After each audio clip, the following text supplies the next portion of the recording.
মেয়েদের পিরিয়ডস বা ঋতুস্রাব বন্ধ হয়ে যাওয়ার পেছনে বিভিন্ন স্বাভাবিক এবং চিকিৎসাগত কারণ থাকতে পারে।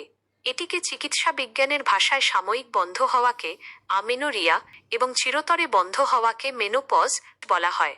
যদি আপনি প্রেগনেন্ট না হন, বাচ্চাকে স্তনপান না করান, আপনার বয়স 40-এর অধিক না হয়, আপনার পিসিওএস এর সমস্যা না থাকে, আপনার থাইরয়েডের সমস্যা না থাকে, আপনার কোনো ইনফেকশন বা অপারেশন না হয়ে থাকে, আপনি মানসিক রোগের ওষুধ না খেয়ে থাকেন, আপনি কেমোথেরাপি না নিয়ে থাকেন, আপনি উচ্চ রক্তচাপের ওষুধ দীর্ঘদিন না খেয়ে থাকেন, আপনার প্রিম্যাচিউর ওভারিয়ান ফেলিওর না হয়ে থাকে, অর্থাৎ 40 বছর বয়সের আগেই যদি ডিম্বাশয় স্বাভাবিক কার্যক্ষমতা হারায়, এই সমস্ত সমস্যা আপনার যদি না থাকে এবং তবু যদি আপনার পিরিয়ড সাময়িকভাবে বন্ধ হয়ে যায়, তবে এই বন্ধ হয়ে যাবার পিছনে বিশেষ কিছু প্রধান কারণ থাকতে পারে, যেগুলি হল অতিরিক্ত মানসিক চাপ, স্ট্রেস।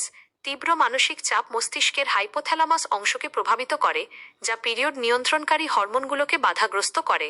হঠাৎ ওজন কমে যাওয়া বা কম ওজন, শরীরের ওজন প্রয়োজনের চেয়ে অনেক কমে গেলে বা শরীরে ফ্যাটের পরিমাণ অতিরিক্ত কমে গেলে হরমোন তৈরি বন্ধ হয়ে যায়।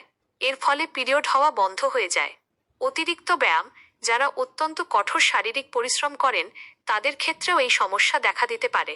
অতিরিক্ত ওজন বা স্থূলতা, ওজন হঠাৎ খুব বেশি বেড়ে গেলেও হরমোনের ভারসাম্য নষ্ট হয়, যা পিরিয়ড বন্ধ হবার কারণ হয়ে দাঁড়ায়।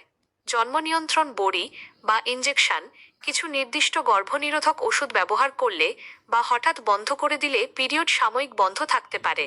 যদি গর্ভাবস্থা বা মেনোপজের বয়স না হওয়া সত্ত্বেও টানা 3 মাস বা তার বেশি সময় পিরিয়ড বন্ধ থাকে, তবে ঘরে বসে অপেক্ষা না করে একজন স্ত্রীরোগ বিশেষজ্ঞ, গাইনিকোলজিস্ট দেখিয়ে অবশ্যই পরামর্শ নেবেন এবং প্রয়োজনীয় পরীক্ষা যেমন আল্ট্রাসোনোগ্রাফি বা হরমোন টেস্ট অবশ্যই করাবেন। এখানে আপনাকে জানিয়ে রাখি, ভারত সরকারের আয়ুষ প্রিমিয়াম সার্টিফাইড এবং 3 বারের best health care brand award প্রাপ্ত এলিমেন্টের উমেন কম্প্যানিয়ন, যা আপনাকে আপনার সমস্যার সমাধানে বিশেষভাবে সহায়তা করবে। শরীর সম্পর্কে সচেতন থাকুন এবং সুস্থ থাকুন। ধন্যবাদ।